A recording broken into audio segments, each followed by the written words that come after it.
नमस्कार विद्यार्थी मित्रांनो, मी प्राध्यापक डॉक्टर अनिल सत्रे, अर्थशास्त्र विभाग प्रमुख, मोहनराव पतंगराव पाटील महाविद्यालय, बोरगाव. आज आपण अवमूल्यन आणि चलन मूल्य घट या दोन संकल्पनांची चर्चा करणार आहोत. अवमूल्यन याचा अर्थ जेव्हा देशाची मध्यवर्ती बँक दुसऱ्या देशाच्या चलनाच्या संदर्भात देशी चलनाचे मूल्य कमी करते तेव्हा त्यास अवमूल्यन असं म्हटलं जातं.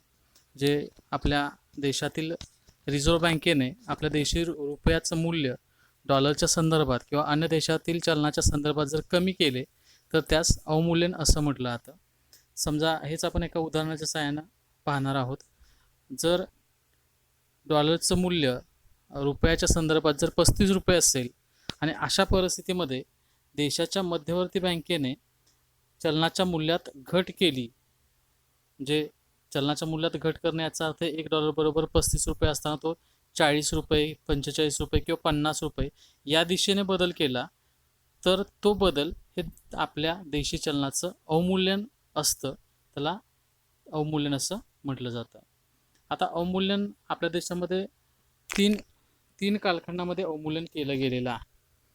त्या अवमूल्यनाचे फायदे जर विचारात घेतले, अवमूल्यन कशासाठी उपयुक्त ठरतं किंवा अवमूल्यनाची गरज काय आहे याचा जर विचार केला तर सर्वात महत्त्वाचा फायदा निर्यात वाढ. आपल्या देशी चलनाचं मूल्य कमी केल्यानंतर भारतीय वस्तू परकीयांना स्वस्त होतात आणि त्यामधून त्यांची आयात वाढत जाते आणि आपली निर्यातही वाढत जाते. त्याचबरोबर आयात घट हा एक दुसरा फायदा प्राप्त होतो आहे. परकीयांना भारतीय वस्तू स्वस्त होतात तर भारतीयांना परकीय वस्तू महाग होत असल्या कारणानं आपल्या देशामध्ये आयात किंवा परकीय देशातून होणाऱ्या वस्तूंची आयात ही कमी होते आणि त्यामधून आयात घट, निर्यातीमध्ये वाढ, आयातीमध्ये घट आणि त्यामधून व्यापारतोलामध्ये जी तूट असते, deficit in balance of payment किंवा बॅलन्स ऑफ ट्रेड कमी होण्यास मदत होते. त्याचबरोबर जी काय निर्यातीमध्ये जी वाढ होते त्याचा परिणाम म्हणून आपल्याला आपल्या अर्थव्यवस्थेला परकीय चलनाची प्राप्ती होताना दिसून येते. निर्यात वाढ, आयात घट, व्यापारतोलामधील तूट कमी झाली आणि या सर्व घटनांचा परिणाम म्हणून आर्थिक विकास गतिमान होण्यास मदत होते. त्याचबरोबर अर्थव्यवस्थेमध्ये समतोल निर्माण होण्यास मदत होते. यासारखे फायदे आपल्या अर्थव्यवस्थेमध्ये प्राप्त होतात. त्याचबरोबर चलनाचे अवमूल्यन जर केले तर त्याचे काही दुष्परिणाम देखील आपल्या अर्थव्यवस्थेला सहन करावे लागतात. त्यामध्ये अर्थव्यवस्थेमध्ये भाववाढीचा धोका. आत्ताच आपण पाहिलं की फायद्यांमध्ये आपण निर्यात वाढवतोय आणि आयात कमी होते, म्हणजे अवमूल्यनाचा परिणाम म्हणून आपल्या देशाची निर्यात वाढते आणि आयात कमी होते. त्याचा परिणाम म्हणून आपल्या अर्थव्यवस्थेमध्ये अंतर्गत जो पुरवठा आहे, अंतर्गत वस्तू व सेवांचा पुरवठा कमी होतो, त्याच्यामध्ये घट होते आणि पुरवठा कमी आणि मागणी जास्त निर्माण होऊन अर्थव्यवस्थेमध्ये वस्तू व सेवांच्या किमती वाढतात. त्यामधून भाववाढीचा धोका निर्माण होऊ शकतो किंवा होत असतो. अविकसित राष्ट्रांना धोका किंवा तोटा. ज्या राष्ट्रांमध्ये आता अवमूल्यन कधी फायदेशीर ठरतं की ज्यावेळेस निर्यात वाढली पाहिजे आणि आयात कमी झाली पाहिजे, पण अविकसित राष्ट्रांमध्ये निर्यातीची क्षमता अगोदरच कमी असते आणि अशा परिस्थितीमध्ये जर अवमूल्यन केलं तर त्याचा परिणाम निर्यात वाढत नाही पण आयात ही जास्त दराने किंवा महाग दराने करावी लागत असते. त्याचा परिणाम अशा राष्ट्रांना तोटा सहन करावा लागतो. त्याचबरोबर आयात महाग होते. निर्यात ज्या पद्धतीने स्वस्त होते त्याचबरोबर अवमूल्यनाचा परिणाम म्हणून आयात महाग होते आणि आयातीवरती अवलंबून असणारी किंवा कच्च्या मालासाठी आयातीवरती अवलंबून असणारे जे देश आहेत त्यांनासुद्धा या अवमूल्यनाचा तोटा सहन करावा लागतो. जे यासारखे दुष्परिणाम किंवा तोटे अर्थव्यवस्थेला अवमूल्यनाचे होत असतात. भारतीय रुपयाचं अवमूल्यन. आपण स्वातंत्र्यप्राप्तीच्या कालखंडानंतर 3 वर्षामध्ये अवमूल्यन केलेलं आहे. त्यामध्ये सर्वप्रथम 1949 मध्ये म्हणजेच 18 सप्टेंबर 1949 तत्कालीन अर्थमंत्री जॉन मथाई यांनी अमेरिकन डॉलरच्या संदर्भात, म्हणजे हे जे अवमूल्यन आपल्या अर्थव्यवस्थेमध्ये केलं गेलेलं होतं ते फक्त अमेरिकन डॉलरच्या संदर्भात केलेलं होतं आणि 30.5% भारतीय रुपयाचं अवमूल्यन केलं गेलेलं होतं. स्वातंत्र्यप्राप्तीनंतर देशाचा विकास गतिमान करण्याच्या अनुषंगानं आपल्या अर्थव्यवस्थेमध्ये आयात मोठ्या प्रमाणात करावी लागणार होती. त्यामध्ये अन्नधान्याची आयात असेल, यंत्रसामुग्रीची आयात असेल किंवा संरक्षण साहित्य असेल किंवा अन्य वस्तू व सेवांची आयात मोठ्या प्रमाणात करावी लागणार होती, ती आयात स्वस्त दराने करता यावी किंवा व्हावी या अनुषंगानं 18 सप्टेंबर 1949 हे आपल्या अर्थव्यवस्थेतील पहिलं अवमूल्यन केलं गेलं. त्यानंतर पुढच्या टप्प्यामध्ये 6 जून 1966 भारताचे तत्कालीन अर्थमंत्री सचिन चौधरी यांनी रुपयाचं अमेरिकन डॉलर आणि युरोपियन चलनाच्या संदर्भात 36.5% अवमूल्यन केलं. हे दुसरं अवमूल्यन होतं. हा कालखंड होता आपल्या अर्थव्यवस्थेतील 3 पंचवार्षिक योजना पूर्ण झालेल्या होत्या. तिसरी पंचवार्षिक योजना पूर्णतः अपयशी ठरली. अन्नधान्याची आयात प्रचंड प्रमाणात होत होती. याच दरम्यान चीन युद्ध त्याचबरोबर भारत पाकिस्तान युद्ध झालेलं होतं.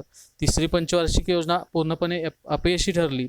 अर्थव्यवस्थेसमोर अनेक आव्हाने निर्माण झाली आणि त्यामधून अर्थव्यवस्थेला सावरण्यासाठी चौथी पंचवार्षिक योजना न सुरू करता चौथ्या पंचवार्षिक योजनेसाठी पोषक वातावरण निर्माण व्हावं यासाठी 3 वर्षाचा गॅप घेतला गेला आणि या दरम्यानच हे अवमूल्यन केलं गेलं, जेणेकरून आपली निर्यात वाढेल, आयात कमी होईल, अर्थव्यवस्थेतील जी तूट आहे ती कमी होईल, भाववाढीचा धोका जो निर्माण झालेला होता तो कमी होईल आणि त्यानंतर पुढच्या टप्प्यात 1969-70 आपली चौथी पंचवार्षिक योजना सुरू केलेली होती. याचा अर्थ हे अवमूल्यन करत असताना आपल्या अर्थव्यवस्थेमध्ये नियोजनाला खंड पडलेला होता. हे एक महत्त्वाचं आहे. त्यानंतर तिसरं अवमूल्यन आपण 1991 जुलै 1991 तिसरं रुपयाचं अवमूल्यन केलेलं होतं की ज्यावेळेस भारताचे अर्थमंत्री होते मनमोहन सिंग यांच्याच कालखंडामध्ये आपण याच टप्प्यात 1991 नवीन आर्थिक धोरण स्वीकारलेलं होतं आणि त्याच नवीन आर्थिक धोरणाच्या अनुषंगानं हे अवमूल्यन केलं गेलं.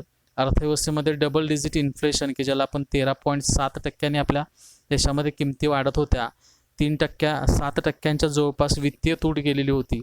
त्याचबरोबर परकीय चलनाचा साठा जो होता तो फक्त $1.2 बिलियन एवढाच होता आणि त्याचबरोबर महसुली तूट वाढलेली होती, बेरोजगारीचा दर वाढलेला होता आणि या सर्व समस्यांमधून अर्थव्यवस्थेला सावरण्यासाठी आपण 1991 नवीन आर्थिक धोरण स्वीकारलं. त्याचबरोबर रुपयाचं अवमूल्यन देखील केलेलं आहे आणि ते 3 टप्प्यामध्ये केलं. पहिला टप्पा होता 1 जुलै 1991 9.5% केलं. दुसरा टप्पा होता 3 जुलै 1991 10.78 आणि तिसरा टप्पा होता 15 जुलै 1991 2%.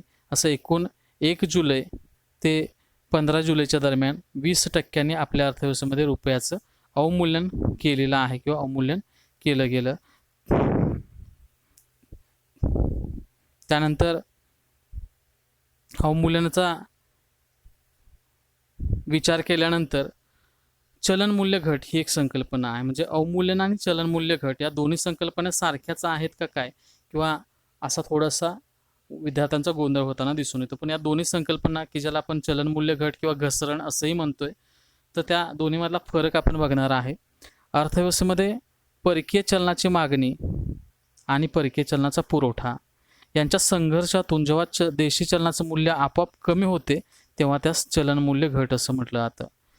अवमूल्यन हे मध्यवर्ती बँक करत असते, तर चलन मूल्य घट ही देशातील परकीय चलनाची मागणी आणि परकीय चलनाच्या पुरवठ्यावरून देशी चलनाचं मूल्य आपोआप घटत जातं आणि त्याला चलन मूल्य घट किंवा चलनाची घसरण, रुपयाची घसरण असं म्हटलं जातं. सेम तेच पत्रक आपण या ठिकाणी बघतोय. $1 बरोबर 35 रुपये हा विनिमय दर असताना जेव्हा परकीय चलनाची मागणी आणि परकीय चलनाचा पुरवठा याच्या संघर्षामधून म्हणजे परकीय चलनाची मागणी वाढली आणि परकीय चलनाचा पुरवठा कमी झाला आणि त्याचा परिणाम म्हणून आपल्या अर्थव्यवस्थेमध्ये देशी चलनाचं मूल्य आपोआप कमी होत गेलं. मग ते 40 रुपये असेल, 45 रुपये किंवा 50 रुपये, म्हणजे 35 रुपये द्यावे लागत होते, आज 40 रुपये, 45 किंवा 50 रुपये द्यावे लागतात. असा जो बदल आपोआप झाला त्याला आपण चलन मूल्य घट म्हणतोय. म्हणजे चलन मूल्य घट ही आपोआप होते आणि अवमूल्यन हे देशाच्या मध्यवर्ती बँकेनं जर मूल्य कमी केलं असेल तर त्याला अवमूल्यन असं म्हटलं जातं. तर हे झालं चलन मूल्य घट, अवमूल्यन यासारख्या संकल्पनांची आपण चर्चा केलेली आहे. यानंतर आपण ऊर्ध्वमूल्यन म्हणजे काय, त्याचबरोबर चलन मूल्य वाढ म्हणजे काय, डम्पिंग म्हणजे काय, अँटी डम्पिंग म्हणजे काय यासारख्या आंतरराष्ट्रीय आंतरराष्ट्रीय व्यापारातील ज्या काही संकल्पना याचीही चर्चा करणार आहे. तर हा जर व्हिडिओ तुम्हाला आवडला असेल तर शेअर करा, लाईक करा, सबस्क्राईब करा आणि आपल्या मित्रांनाही सबस्क्राईब करायला सांगा. धन्यवाद.